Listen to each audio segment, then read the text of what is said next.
streamers everywhere. Woo! Man. That was fun. Yeah. Yeah.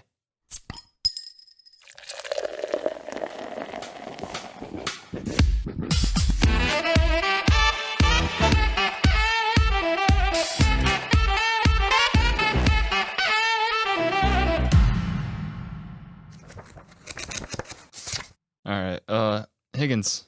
Hey. Hey. It's a brand new year. Brand new us. Brand new podcast. New year, new us. Coming right at you. So I figured to celebrate. It's the same podcast, though. Is it? Yeah. Well, we do have props. It goes a long way, doesn't it? Yeah. Yeah, we didn't have props in the beginning, so we've really come far. But anyway, since it's a brand new year, I thought that it'd only be right we'd start things fresh and new by having you do the intro for the show. Oh, God. You know I don't know what the words are. I know you don't know what the words are, but that's fine. I'm going to pull them up and then you can read it. All right. Yeah. Just do it with enthusiasm. All right. Yeah. I can do that. I can't speak. Am I going to do them all? All for the rest of the year? Yeah. Maybe. Man, I hope not. I've been told I have a pretty good reader voice. All right. All right. Are you ready? I'm so ready. All right, everybody. Welcome, everybody. Oh, we'll start that over. No. Keep going with it. Welcome, everybody, to Comrades, Cocktails, and Comics, the show where we get together, we drink together, but most importantly, we read together. My name is Snoop Lynch. My co-host is right here. His name is... I'm Higgins Stern. What a great bit. Yeah, that was pretty good. Wow, I can't wait to do this for another 11 months. Man, let's get into this thing. Yeah, Higgins, that's what we do here. We read books and we drink drinks. We're going to do both those things tonight to really bring in the new year right. What are we reading this month? You want to give me back my phone? I mean, if you want it back.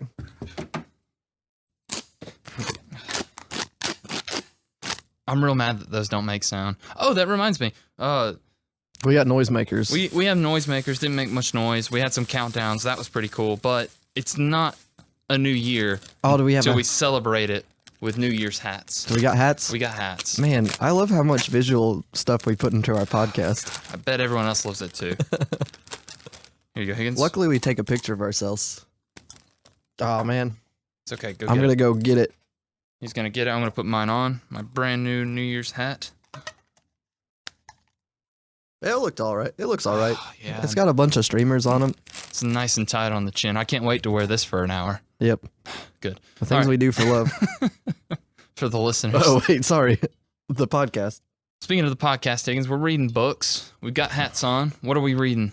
We're reading the Saga of the Swamp Thing. Book number 1 by Alan Moore, of like 6 books or something like that. He had a pretty long stint. Do you want me to tell you things about that? Oh, you know I do. Oh, great, because I was gonna do it anyway. Yeah. So, little background on Swamp Thing, and you can see it in your book, Higgins, if you turn to the front. Oh, wow. The character was created by Lynn Wein and Bernie Wrightson. He debuted in The House of Secrets number 92 back in July of 71. So yeah, it's Swamp Thing's kind of interesting, just kind of where he's gotten to where he is today. But back then he was just a one-off character. It was like a horror story set in the Victorian era. Yeah, and they some Justice League Dark stuff. Yeah, no, none of that was really. He was just a random horror character, like a one-off comic. And then I guess they liked the character, so they brought him back in his own series. And that's when he got brought into the DC universe. Oh. And that ran from 72 to 76. It had 24 issues. And Wrightson and Wein, they pretty much knocked out the first half of it. Wrightson's the artist, so he drew the first 10. And Wein wrote the first 13, but he stayed on as an editor. And then it kind of lay dormant for a little bit. No one really wanted to do anything with it or didn't know what to do with it. And then it got brought back as Saga of the Swamp Thing in the revival. And the first 20 issues, or no, the first 19 issues, I'm sorry, was written by a guy. His name is... Is it that other guy that has an introduction? Maybe Ford? not. Ramsey Campbell? No. Okay, yeah. So the first 19 issues were written by a guy named Martin Pascoe. Martin Pascoe. And his artist on the book was Tom Yeats. Tom Yates? Tom Yeats. Is it Yeats? Yeats. All right. Yeats. All right. Yep.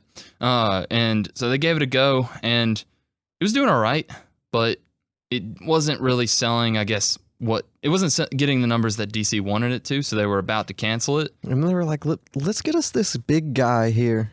Well, that's writing that big thing. That's the thing. Alan Moore, who, he's the one who took on after issue 20, which is one of the issues we're going to talk about. Back then, he didn't really have that much under his belt. He was kind of up and coming. He did a few things, like he did some stories for 2000 AD, which I think that's where Dredd comes from, if I remember right. Maybe he doesn't. I don't know. Dredd? Yeah. Maybe not. Someone's yelling at me about it. But yeah, he did Warrior and Marvel UK, but that was kind of it. So I guess because it was selling so bad, they just didn't care. Because Alan Moore, when he came onto the book, was just kind of like, hey, can I do whatever I want with this? And they were like, yeah, why not?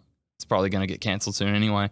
And that's where a lot of Swamp Thing, as we know today, comes from. Where his mythos came from? Yeah. The Green, Alec Holland, not... Because in the first 20 issues... It was just a guy that was a Swamp Thing? It was Alec Holland who got in an accident and he fell in the swamp with some chemicals and then became Swamp Thing. And that whole story kind of focuses on him getting revenge. Or so he thought. So he thinks. Bum, bum, bum.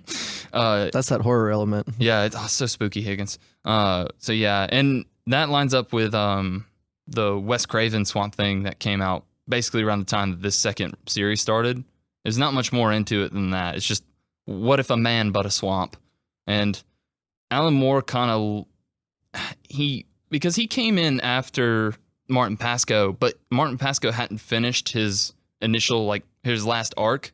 Yeah. So the 20th issue, which is the first in this book, that is Alan Moore closing out a lot of that stuff. All the stuff with the explosions and the death. Is that Woodrue?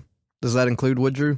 Not really. Woodrue was a character, I guess, in the DC universe at this point, but it focused on someone named Arcane. Oh, yeah, because Arcane died at the end of that one and all that stuff. Yeah. That was the last thing, and he's like, oh, he's gone now. Yeah, he's gone, and he also got rid of a bunch of characters I guess he just didn't like, because there was a couple that was in that issue that just kind of disappear into nothing.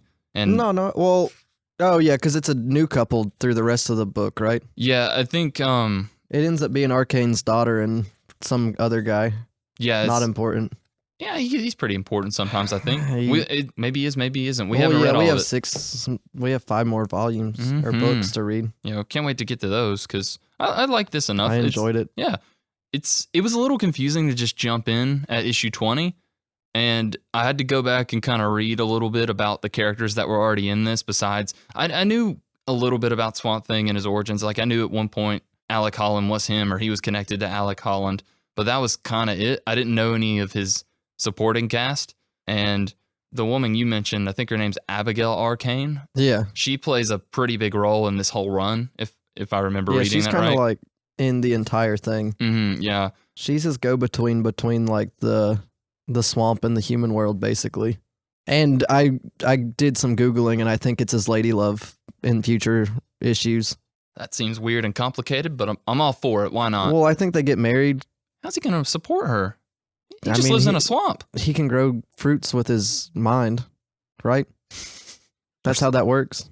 I don't think he has a mind. Well, you know what I mean. He's the green thing. Whatever the green is, he can talk to plants. He is pretty green. Hey, Higgins, you know what is also green, though? Yeah, I was going to try to think of a way to segue to our drink, too, but I guess you beat me to it. You don't have to think about it. I already did it. All right. Now tell them what it is. It's called the Swamp Thing, right? It is. And so it's green. Not like our first green drink. This one actually tastes pretty good. It's 4 ounces of gin, 4 ounces of orange juice, and then you pour in 4 ounces of Hypnotique or Hypnotic. It's spelled really weird. We're gonna go with Hypnotique though. Yeah, because it sounds fancy, and Hypnotique is just like fancy French vodka and exotic fruit flavors and a touch of cognac. That was the important part. A touch of cognac. People are about it. That little bit goes a long way, I think. Yeah. And then you stir it while you're adding the blue Hypnotique, and it turns green. You get a gross little green color. We weren't sure. We weren't sure if it was going to turn green, but then it definitely did turn green. That's right. Great drink to start out this great year. We're probably going to have. Yeah, it's tasty. It's strong though. Be careful out there, boys and girls. Drink responsibly. Drink responsibly on New Year's. Well, I mean today, right? because they're definitely listening to this on New Year's Absolutely. It's going to come out on that day, probably. Eve, like 10, well, like maybe like a minute before it hits midnight. That way they can get the... Just a good thing to start out your new year. Yeah, my new year with. Well, Higgins, we better get to it because it's almost midnight right now, and we've got a party to get back to. I've still got to edit this. I mean, things are happening. Things are happening. Exactly. So let's just dive into this here book. All right. Yeah. And we talked about Alan Moore. He made a big deal and a big splash in this. This is kind of what got him noticed, and that's good because he did other things which are great. Yeah, but the art's important too, Higgins. Never forget the artist. I forgot we had pictures in this. Yep, that's right, Higgins. Pictures are definitely in there, and they're looking pretty good. And you can thank... Oh, yeah, they do look good. They look so good in green. And you can thank the team of Stephen Bissett and John Tuttleben. Now, little backstory on those guys. Do you think it's John Totleben or Tuttleben? I'm going with Tuttleben. All right. Yeah, Tuttleben. Anyway, Tuttleben and Bissett. Bissett? Yeah, it's Bissett. We're going to go with Bissett, yeah. Do you think they're French too? Do you think they'd appreciate a hypnotic? I think only one of them is allowed to be French. All right. Two's too many. Yeah. Yeah. But they definitely enjoy a nice glass of Hypnotique. Yeah, just by itself even. Yeah, and that's, you know what, Higgins, that's 3 times sponsored. I know. That's what we're starting. We haven't done it in a while. We needed some more. We needed some more money. We got to get that podcast money in to keep the lights on. I know. We were doing it by ourselves, but then we were like, man, we can't even keep our own lights on. We were stubborn. We wanted to build this empire all on our own, but you've got to get some help every now and again. And that's just what Tuttleben and Bissett did. They originally started working on this book just inking Tom Yeats pencils. Oh, they just did. They were inking it. They were just inking it. Putting blacks and whites all over that thing. All the colors? Yeah. And then they kind of moved into, they said ghosting. So either they stopped talking to him, or I think that might mean that they basically drew for him. Oh, yeah. He was like the guy that got all the credit, but they were the ones that did all the work. That's right. And like all famous artists. All struggling artists deal with it. Well, I think like half of like all those painters back in the day, they just had other people paint their paintings for them. And the same thing's going to happen with this podcast once we hit it big. You're going to take all the credit, and I'm just going to be here in the corner doing work. Well, yeah. Well, I mean, if we hit it real big, we can just have other people do this part. And it'll probably be better. That would be fantastic. I'm all for that. But yeah, they were inking it. They were ghosting it. And what I thought was pretty cool was right before Martin Pascoe, the original writer, left, he basically got them the jobs of being the main artists now. And I don't know, I think that's nice. It's nice to see the comic industry helping each other out. Yeah. Doesn't usually happen. The comic industry is it's a dog-eat-dog world. It's pretty filled with people getting screwed over and not getting paid. So yeah, but yeah, they did. I think all of Alan Moore's run, if I remember right, most of it definitely. Yeah, I don't know, but they at least did this whole first book. How do you feel about the art in this? Man, it's pretty rad. Yeah, and like it's old. It's an older book, so it's like not as like. It's not glossy, and I actually appreciate the fact that it's not glossy. But the only thing I will say is comics back then, they had weird colors in like the scenery. Like the characters and like the people, they all like make sense, but then you have like blue trees and like yellow skies and for no reason. Other than they just wanted to put a color somewhere. Yeah, it's the panel layouts in that book are a little hard to follow at times. I think the main problem I had with reading it is a lot of times I don't know who's talking because the boxes will change colors. So I don't know if that's like a new person talking or thinking, or if it's just the same person and they just changed the boxes. And a lot of these characters, this book jumps around from subplot to subplot and characters to characters. And I think the main issue I have with the art, I think anything with Swamp Thing and any kind of character like him, like the Floronic Man, or you see the Justice League at one point, like that's pretty great art. And it really kind of, it sells, because Swamp Thing isn't like a typical superhero. He's supposed to be kind of off-putting and unsettling to look at. And I think they really nail that. My problem is that all the people look the same. So I don't know who's who. Oh, yeah, I get you. I'm glad they got rid of that one couple because I kept confusing them with the other couple in this book. The only way I could tell is the one woman had white hair. Yeah, that helped me out, but I thought the guy was the same at first. Exactly, yeah. So I think it was just an issue of most books like back in the day. They hadn't figured out how to do it quite yet. Yeah, I mean, you remember when we read Men in Black and I couldn't tell who was who. So Yeah.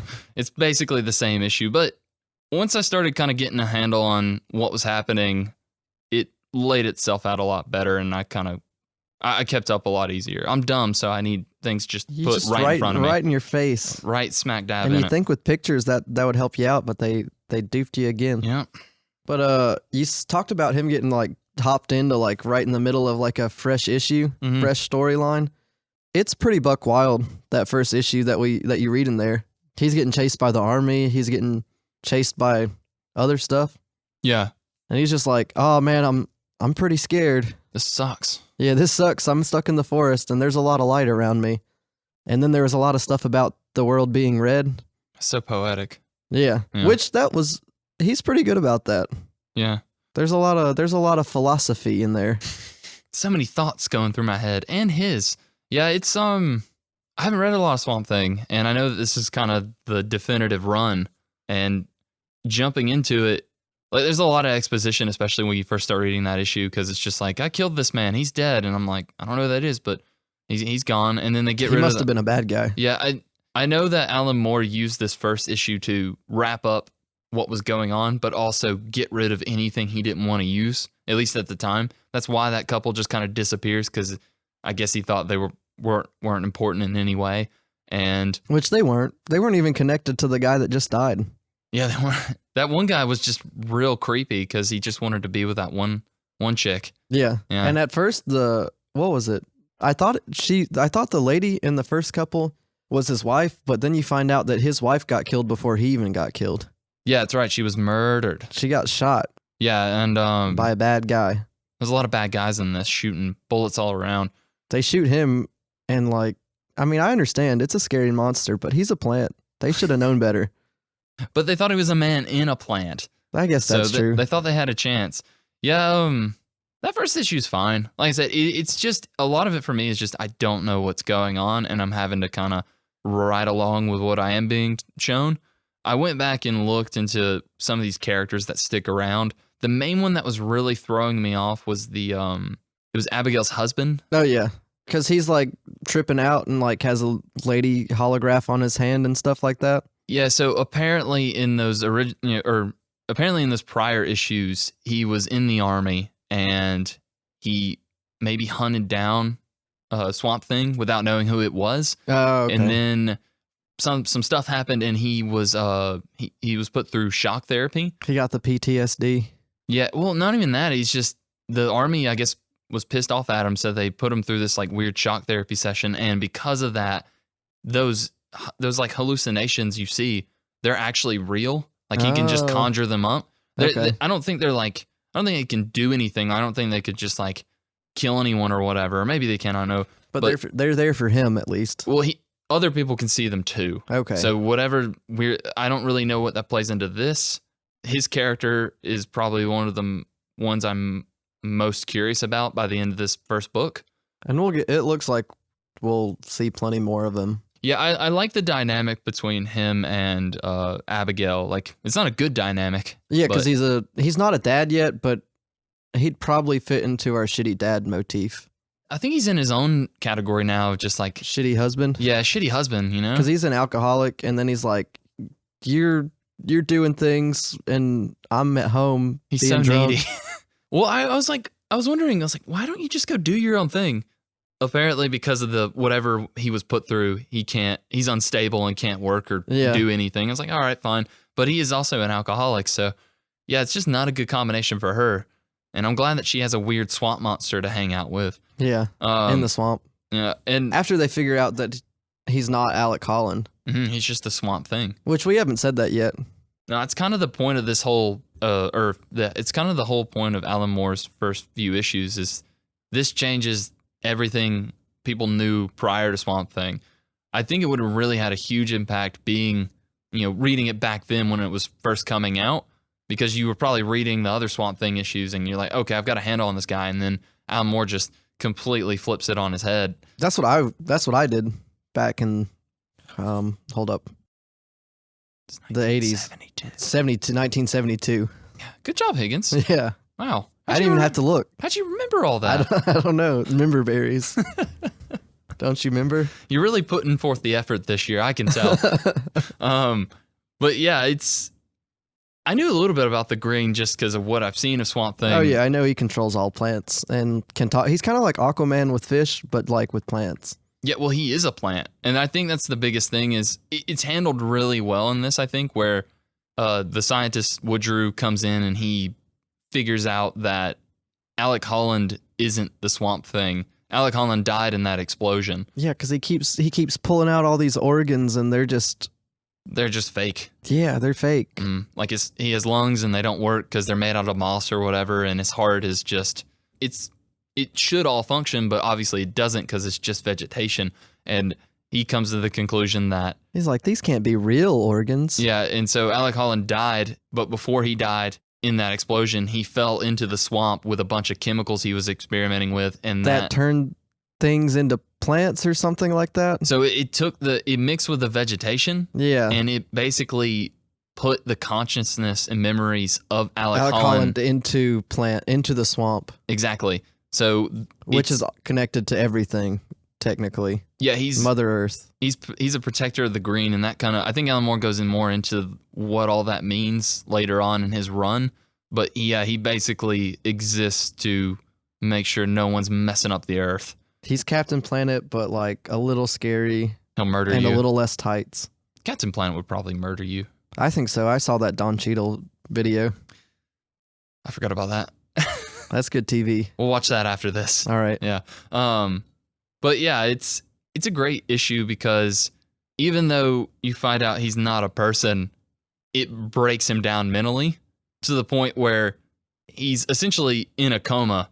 Oh yeah, he's straight up becomes a plant. He's like, well, I'm not a human anymore. What's the point of me trying to do anything human like? Yeah, he just kind of becomes one with the earth and doesn't move, but his consciousness is still there. He's just not choosing to use it. Yeah, choosing not to be a human part of society, or like as close to a human part of society as he can. Yeah, and it's not until some things go down that he kind of wakes up and snaps out of it. But comes down to what's his face, that Dr. James Woodrue. Yep. Every superhero needs every whatever Swamp Thing is needs a whatever that guy is. Another Swamp Thing villain. Yeah. It's a tale as old as time, I know. I guess the only other point I kind of had on his origins being revealed is going back and reading issue 20, it's really cool because the end of it, he gets shot, and so he, it was like, oh, he's dead. I thought he was dead, and then I was like, but we just started. Mm-hmm, yeah, but now the reason that happened is because he thought he was gonna die. Yeah, and it also is a good enough reason to just bring him back because he can't be killed. Yeah. And that's also kind of scary because he's still very unstable, this human Swamp Thing man. And he's super unstable. And the thing, like I was thinking, like even if they take down this Swamp Thing visage or whatever it is, like they say they just like burn that guy up and he just turns into some ash, he's just going to pop up in some other swamp later down the road because he's in all of the green. Yeah, he is the green. And I feel like at first I thought that would kind of take away any and all tension, but I think how he gets around that is the girl. Yeah. I think by having her, it grounds him a little bit. And it kind of gives me this, and I'm sure this was intentional, it kind of gives me this like, it's Creature of the Black Lagoon, but also kind of mixed with maybe like a King Kong.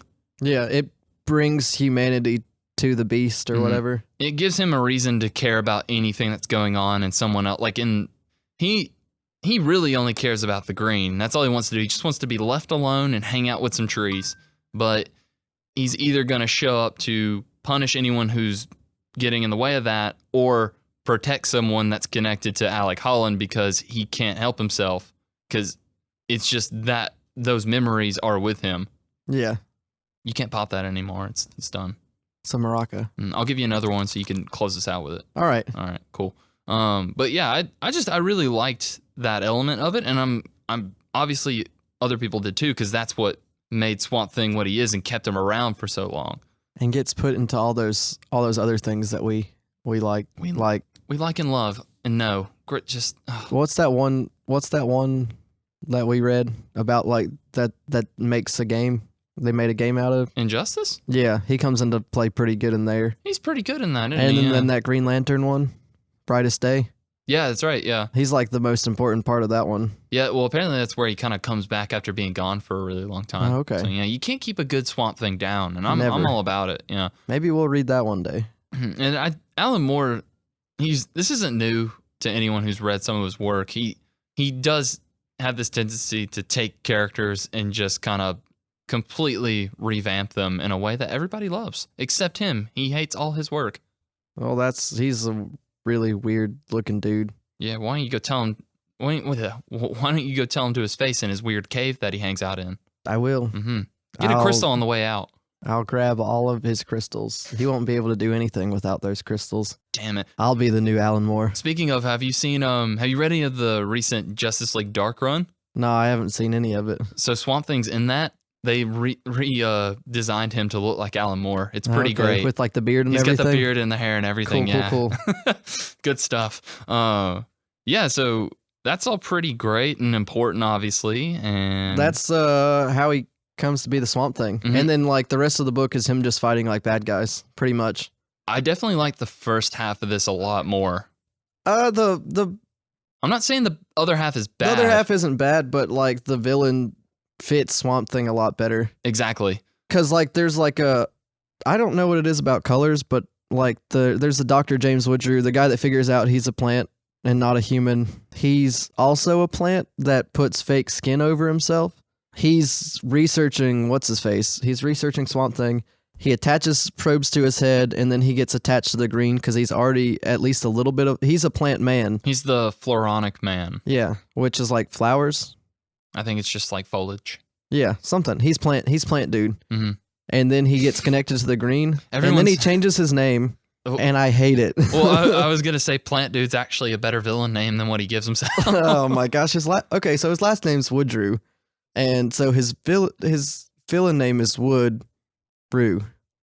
There's a little hyphen in between. There's a little hyphen in between. And you were not a fan. No, because they just. Why wouldn't he just stick with Floronic Man? Yeah, he already had a thing, but he wasn't a man anymore. Ah, yeah, I guess is a good point. I'm guessing that was kind of the reason he had to change his name, but he was just working for what he thought the Green wanted. Yeah, and I think he even tricked the Green into thinking that's what the Green wanted. Yeah, because people were like killing the planet, and he was like, "That's bad," but then he was like killing people. And then people are important to making plants, and plants are important to making people be alive. Mm-hmm. It's all cyclical. It's a circle. Mm-hmm. Circle. It's a circle. Yeah, I thought that was clever because instead of just being a fight with Swamp Thing versus another plant villain or whatever, which there's a bit of that, but the conclusion's more interesting because they break him down to the point where he just kind of goes insane and gives up. Yeah, he gives up. He doesn't. I don't think he goes away. No, so at the end of it, he goes insane and runs away in the Justice League, which is the only issue that they're in, and they're not really in it, but they show up to capture him, and he realizes, he just goes off about how he's like, oh, I'm a man, so I need to look like a man, and then he has that weird spray he covers flesh. himself with the stuff, and he doesn't look like a man anymore. Because he's just lost it. He hasn't trimmed down his plant stuff to make himself look human anymore because he just went full plant. But he's so far gone that it's really just kind of sad because the Justice League's just like, we should probably take this guy to Arkham so he can get some help. Hopefully they don't Woodrue the day that they captured that guy. Do you see what I did? I did, but I don't like it. Got another one. No, I think that's like in this first book. Because this is issues like 20 to 27, if I remember like a good bit, yeah. Yeah, which I think that ran from January of 84 to later in 84. I don't know. Yeah, something like that. It was Higgins. Did you see on the little issues that they had? You could get that for 75 cents. Can you imagine? Could you?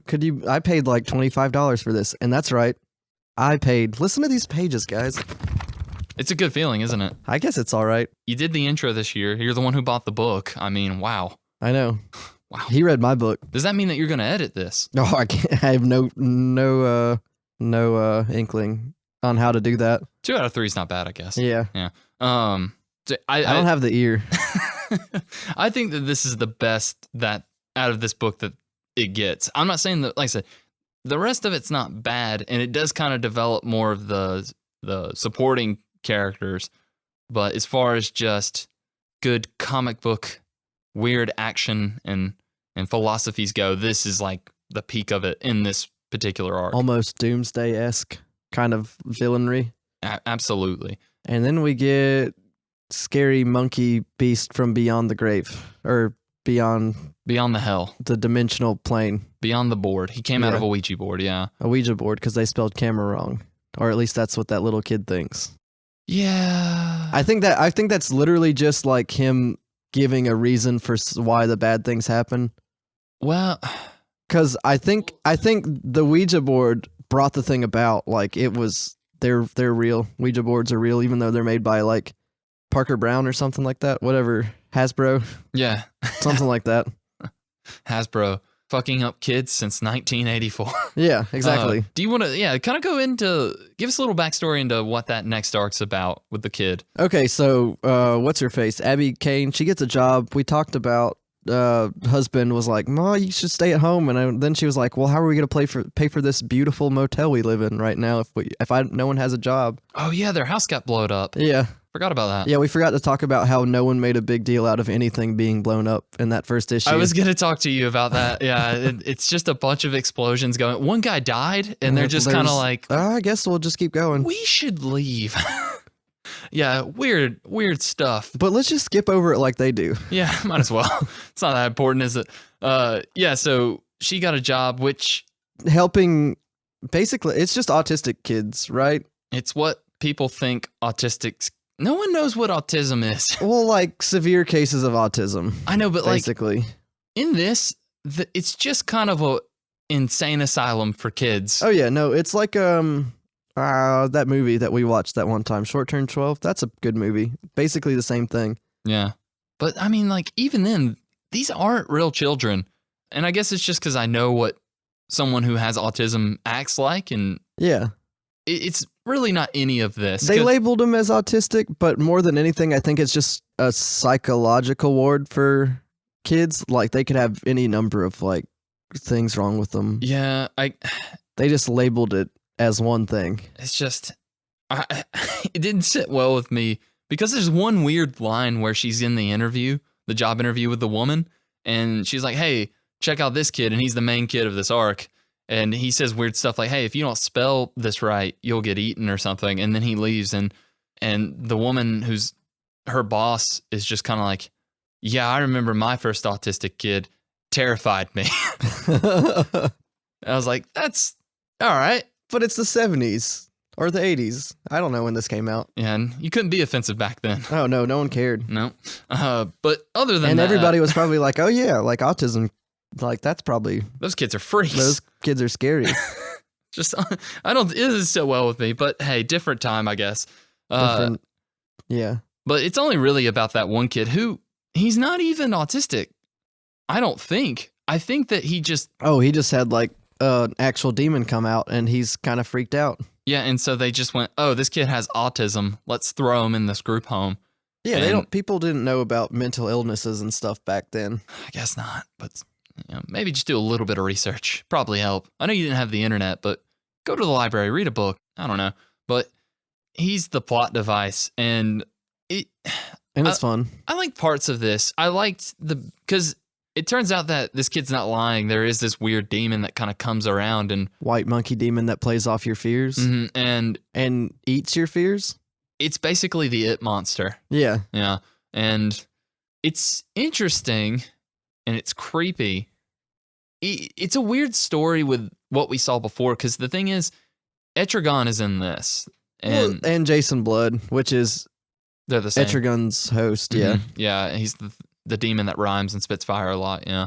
How'd you like the rhymes in this? Did you get sick of it? See, I get so tired of Etrigan. I like the idea of Jason Blood very old man that holds this demon in him and has like He's cursed. a symbiotic relationship with this demon. They Mhm. kind of work with each other. Yeah. I like that character, but God, when he's Etrigan, like he rhymes the entire time. Some writers handle it better than others. I don't think this was the best version of that I've seen, but he at least tried, I guess, because the rhymes aren't like, it's not simple rhyming. Like he goes out of his way to make it. I don't know poetry. It makes it bearable. He does couplets and stuff like that. And Yeah, there you go. There's poetry terms. yeah, and then there's verses and iambic pentameter. I don't know. Yeah, well, I think what works for this is everything he says does kind of have a point. Well, he's saying real sentences that actually mean things versus just saying words that also rhyme. Yeah. And that's good. And I knew as soon as I saw Etrigan that we were gonna see rhymes because that's what he does. Just strapped yourself in. You're like, I was like, he's gonna rhyme now. I didn't realize at first when we first saw Jason Blood that's who we were dealing with. Because I mean, I saw a guy with a white strip in his hair, red hair, and I was just like, oh, I don't know who this is. I thought he's important. I thought he was the devil. Yeah, because that's how they kind of portrayed him. Yeah, well, he's like, this is how you're gonna die. This is how you're gonna die. And then those things happened. And he was right. That one guy got stabbed by a swordfish. By a swordfish. It took me a minute because, like, he mentions he's going to die by a swordfish. And you're like, okay, that's weird. And then you have that one couple, and they're arguing about lawn chairs. Lawn furniture. And you don't see it, really. Like, you don't see, it's wrapped up. Yeah. And I just kind of looked at it for a minute, and I'm like, oh, it's a swordfish. And then that guy gets immediately murdered with it, which means that one couple, he said that the husband's going to be in jail for manslaughter because his wife pissed him off. So yeah. Look forward to that. Yeah. But yeah, I don't know if I like this version of Jason Blood, who's just kind of like, ha ha ha, look at you, you'll be dead. And what I like about Jason Blood is, and this isn't important to the Swamp Thing story, but I like Jason Blood when he's kind of just, man, I hate everything and I just want to die, but I have to keep this demon from breaking free and killing the entire world. And make deals with him. And there's a bit of that towards the end, but in the beginning, yeah, I just thought he was the devil. Yeah. And I guess it's like a real Needful Things type of devil where like things happen and they it's like a trickster sort of way. Mm-hmm. And it's like, I know he didn't make it happen, but he knew it was going to happen. Could have stopped it, but he didn't. Yeah. Not cool. Well, both those guys kind of suck, to be fair, though. Yeah, they do. They're really all the terrible. People that he told things to, they all kind of sucked. Well, I don't know why they kind of just let him go, because he shows up because he's after the monkey thing. Oh yeah, that's why he's there. He knows it broke free. But his solution is, I'll just kill the kid, because it turns out that the kid is what keeps the monkey thing. It's his like Etrigan Jason Blood thing. The kid doesn't control him, but it's his master almost. It's his tether. Yeah. Because he needs the kid to stay in the world. Stay on Earth, yeah. And so his solution is just, I'm going to murder this kid. And he tries to do that, but Swamp Thing and Abigail kind of get in the way. And then they end up in the swamp. And it just kind of happens to work out that Etrigan gets to eat the Monkey King. But if he hadn't... It worked exactly like it. If you remember, because like that kid's like, I'm not scared of you, and it's like, you're just a small little thing, and then he gets really small, and he's like, I watched it too in the theaters this year. I watched it, and that thing got small, so small, and then he became small, and then Etrigan's like, gulp. And then he's just like, well, this was fun, I'll see you later, guys. Like, no, which is like how Justice League Dark characters always seem to like end their story. I know, but it's like, you were gonna murder this child. We shouldn't let you go. Yeah, but like, he's an anti-hero. He's not like never really a good guy. He just like does good things sometimes. I don't think he's that good at all. At least this version of him. But he was thinking of the easiest way to save the planet, and one loss is better than a lot of losses. I think he just wanted to do that because it was going to get him that Monkey King, and it was the easiest way. That's what I'm saying. Easiest way out to avoid like a lot of casualties. I'm saying he's lazy. He is lazy. He doesn't even put on pants. Etrigan doesn't. Mm-mm. He wears a loincloth, right? Something like that. He's got a big cape. Yeah. I love that. I love that design. Oh, I like Etrigan. Like, as far as like the way he looks and stuff like that, I like it when they bring him into stuff despite rhyming. Yeah. Do you ever think he has to like rhyme something with his name and gets kind of tripped up? Doesn't he do that in this? He does that a lot. Yeah. That's a tough rhyme. What rhymes with Etrigan? It began. Ooh, very good. Yeah, I got it. I could be a poet or a rapper. Yeah, I don't know. Like, I think the issue I had with the second arc is it's cool seeing Etrigan, but the demon isn't really that interesting. Oh yeah, no, it's like a small mystery, and it's like watching Supernatural almost. Like you're like, oh, this is pretty scary. I bet they'll stop him. They'll get him. But my other issue with it is it takes a lot away from Swamp Thing. That being said, there are a lot of good character moments in this arc. The end of this issue, after everything gets beaten and the kid's like the reason they stop him, and he's like walking with them through the woods, and he's talking to the kids, and he's like, "Oh, I was scared too," because I guess Swamp Thing it showed it as fire or something like that, because he's a plant. Yeah, he said he saw fire because it shows your greatest fear, and it helps the kid out because he's like, well, even if this thing is scared, then it's okay to be scared. Yeah, and it also shows that little ounce of humanity. Because I think at the end of the first arc, he kind of comments to Abigail and is just kind of like, yeah, I'm not Alec Holland anymore. I'm the Swamp Thing. So you'd think he just kind of gives up his humanity and he's just nature. But it's still there, and it's the only reason that he even got involved. Because the thing is that demon wasn't affecting the green. It was just Abigail. It was affecting her. Yeah, and he has this attachment to her, and I think this is a good start to that. I mean, it's a weird relationship. She's in love. She's gonna fall in love with the plant. Oh yeah, she's gonna marry. I think she marries him. I looked her up, and her last name ends up being Holland. I feel like it should be Swamp Thing. Well, it's Abigail Arcane Cable Holland, because Cable's the last guy, the other guy's last name. Surely you give one of those up. Miss Thing. Miss Thing. Very good. That looked great on a driver's license. Yeah. Hi, Miss Thing.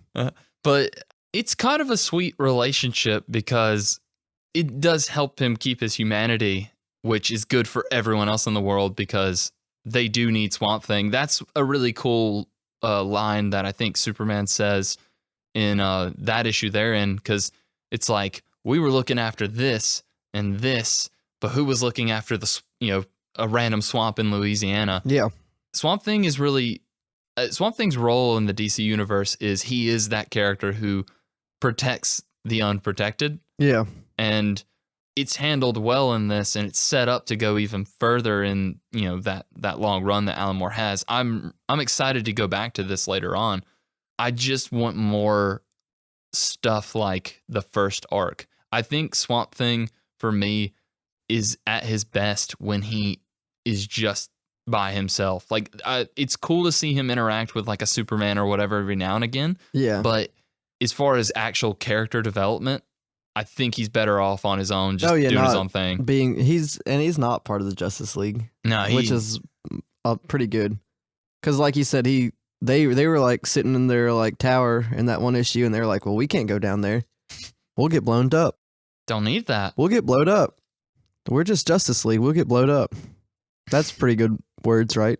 I mean, that's like basically word for word in the comic, right? We're just Justice League. We'll get blowed up. If I keep saying it, it'll be better, right? I'll say yes. No, our podcast got blowed up. I'll say yes just so you stop. But I think as far as this arc goes, it's not my favorite, but I think the setup and the little bits of character development for Abigail and Swamp Thing in particular are really great. I'm really interested now to see, because I didn't really like anything to do with her husband, but at the end where he gets in that car wreck and then this weird bee goes in his mouth. Oh, I'm so excited to see what's going on. Mm-hmm. And it's even better because you do see him one more time. He picks her up and he's just like, hey, came to get you, got in a fender bender. And anyway, let's go home. But you're like, sorry, because he was like, sorry, I've been such a weird guy. Mm-hmm. I'll be even weirder now. Yeah. Yep. Until next time, though. That's right. Yeah. So I like this. It's fun, and there's a lot of fun things that are going to happen. can't wait to get involved in all those fun things. I would have done a shout out, but I don't think this guy listens to our podcast. But my coworker is like half the reason why I picked this book. Not the one I mentioned before. He does listen. Yeah, he does listen. He listens every week. Yeah, he's every right month. here. He's right here now. No, he listens every week. He just replays episodes. Yeah, we appreciate that. Thank you. I'm glad you mentioned that. Speaking of shout outs, I didn't really know where to get this Hypnotique that we've been drinking tonight. Oh, our friend Brad? Our friend Brad. He's the one who told us where to get it. And that's good because we needed it. So thank you, Brad. Thanks, Brad. I hope you listened. If not, someone will listen that he knows him. He listened to some of it. Well, hopefully he gets to this bit too. Yeah. I don't really have anything else to add. No, we talked about the bulk of it. We didn't go in order. I'm pretty happy about that. We're doing pretty good. We're doing good podcasts. We're podcasting so well this year. We're starting off strong. Mm-hmm. We've come a long way. Next year's going to be our anniversary episode. Are you excited? Next year or next month? Because we're in the new year right now, Higgins. Next decade. Yeah, next decade, 2020. But you know what you could do one last time before it's 2020? Give a review? You can give a review. That's right. I'll do that. Do it. Oh, gosh. There's so many things I could say about this book to give it a review. I'll give it 8 petals out of 10. So, she loves me not, she loves me.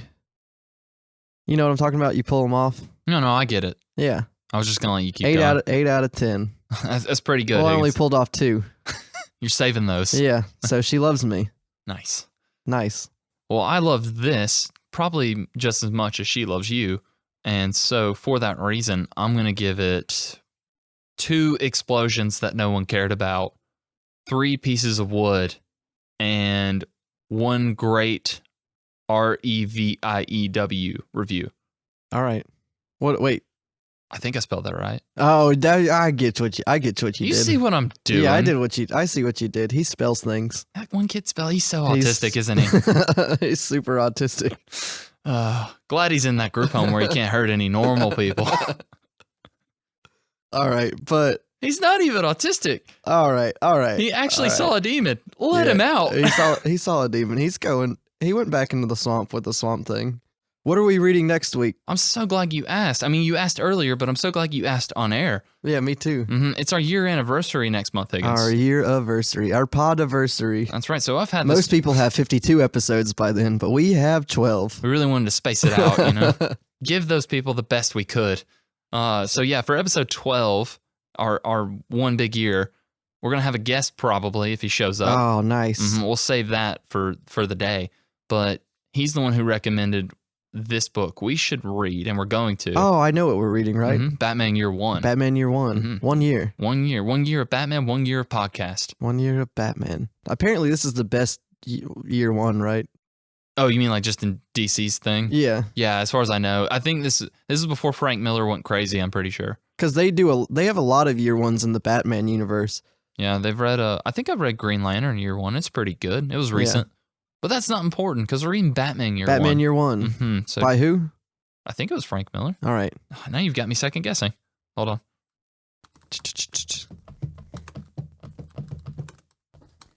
Yeah, Frank Miller writes, and David Mazzucchelli did some art on that. Nice. Can't wait to talk about it.